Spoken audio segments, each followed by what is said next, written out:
روز 29 ژوئیه سال 2018 تقریبا ساعت 15:30 گروه مسلح جنایتکار با اتومبیل تمغه لیگونزی شماره دولتیش BH039874 در شاهراه کولاب دوشنبه در حدود روستای صفابخش جماعت دهات آقسوی ناحیه زنغری استان خراسان واقع در 81 کیلومتری با سرعت بلند به 7 گردشگر خارجی شهروندان آمریکا، سوئیس، هلند و فرانسه که توسط دوچرخه از کولاب به شهر دوشنبه حرکت می‌کردند حمله کردند.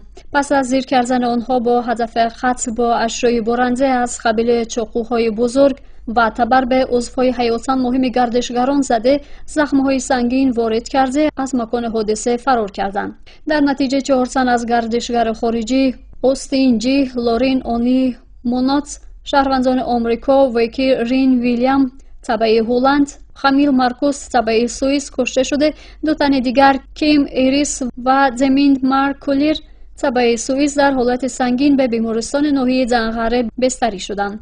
کذبت گولیام جیان شهروندان فرانسه آسیب ندیدند. به منظور تحقیق قضیه فوراً ستاد بین اداره‌ای ویژه در رأس محترم علمشاهزاده معاون اول وزیر امور داخله تأسیس داده شد که فعالیت خود را آغاز نمودند. در آن کارمندان دادستان کل، وزارت امور داخله و کمیته دولتی امنیت ملی شامل گردیده که عملیات ویژه و دیگر تدابیر فوری اکتشافی را برای تحقیق جنایت آغاز نمودند. کارمندان مقامات حفظ حقوق فوراً به محل حادثه حاضر شده در مورد این عمل با علائم قتل آدم از سوی دادستان کل جمهوری تاجیکستان پرونده کیفری آغاز کرده عملیات تأخیرناپذیر تفتیشات فوری جهت آشکار کردن جنایت و بازداشت مجرمین راه اندازی شد. هنگام جستجوی مجرمین با کمک اتباع ناحیه، اتومبیل در صادر کردن جنایت استفاده شده در روستای تاربلاق ناحیه زنغره کشف شد. بعداً جنایتکار حسین عبدوسمدوویچ بازداشت شد. مجرم دوم اصلدین یوسفوف صدرالدینوویچ بنا به دلیل استفاده از تبر به بناگوش کارمند مقامات امور داخله معاون اول سردار ریاست مبارزه با جنایت متشکل وزارت امور داخله سرهنگ نظرزاده جمعه خان محمد رسول ضربه زدن بی ضرر گردانیده شد. در نتیجه به نظرزاده ضرر سنگین رسانیده شد. هنگام مشاهده محل حادثه و اتومبیل دلایل لازم از جمله کارت و تبر خون‌آلود، یک تلفن همراه، 2 کیسه، کفش ورزشی، 2 شناسنامه به نام اسام‌الدین مجیدوف و نظر سفروف اتباع ناحیه 5 کشف و ضبط شد. ضمن پرسش بازداشت شده عبدوسمدوف تایید کرد که او رهبر گروه متشکل جنایی مذکور می باشد.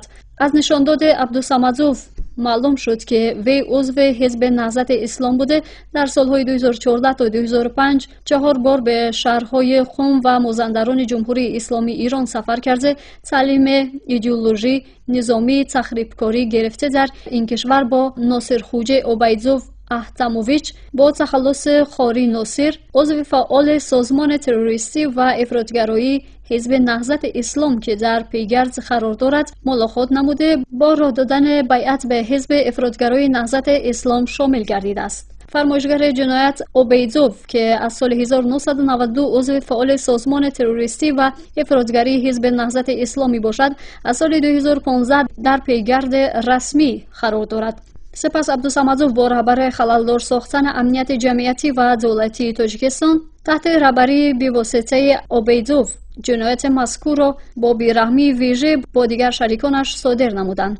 پس از صادر نمودن جنایت آنها قصد داشتند که توسط ناحیه 5 به جمهوری اسلامی افغانستان فرار نموده به گروه‌های تروریستی متصل شوند. معلوم شد که برادر عبدوسمدوف با نام بختیار یا تخلص ملا عمر عضو سازمان تروریستی موسوم به حرکت اسلامی ترکستان بوده، حالا با جرم صادر نمودن عملیات تروریستی و افراطگرایی در زندان قرار دارد. همچنین بر اثر تدابیر فوری جستجویی و تفتیشاتی 4 جنایتکار از جمله اسام‌الدین مجیدوف، نظر سفروف، جعفرالدین یوسفوف در روستای عثمانزره ناحیه دنغره از سوی گروه فوری کشف شده در پی حمله با استفاده از کارت، تبر، داس و نیروهای انتظامی در محل حادثه کشف شدند.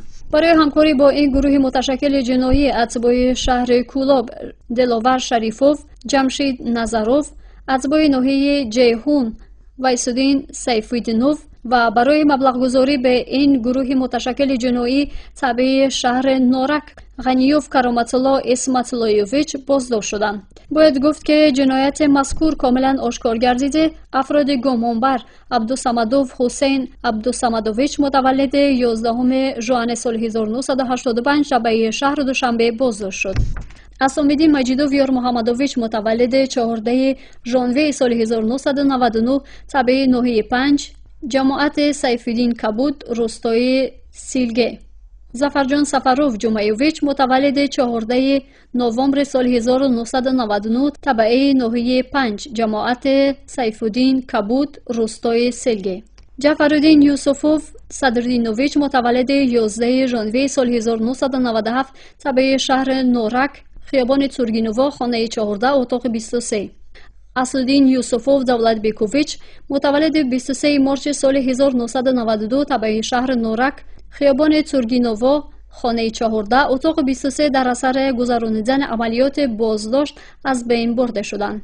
باید گفت که حسین عبدالصمدوف بازداشت شده قبلا برای صادر نمودن جنایت قبلی در جمهوری تاجیکستان و دیگر جنایت سنگین در حدود فدراسیون روسیه زندانی شده بود. معلوم شد که حسین عبدالصمدوف به اسامدین مجیدوف دیار محمدویچ و ظفرجان سفروف جمعیویچ خویشاوند نزدیک می باشند. همچنین جعفرالدین یوسفوف و اصلدین یوسفوف برادر می باشند. هرچند در مورد حادثه مذکور پرونده کیفری برای قتل آدم آغاز شده باشد، تفتیشات دیگر فرضیه های احتمالی استثنا نمی شود. جریان تفتیش و تحقیق پرونده کیفری به واسطه تحت نظارت رئیس جمهور کشورمان قرار دارد.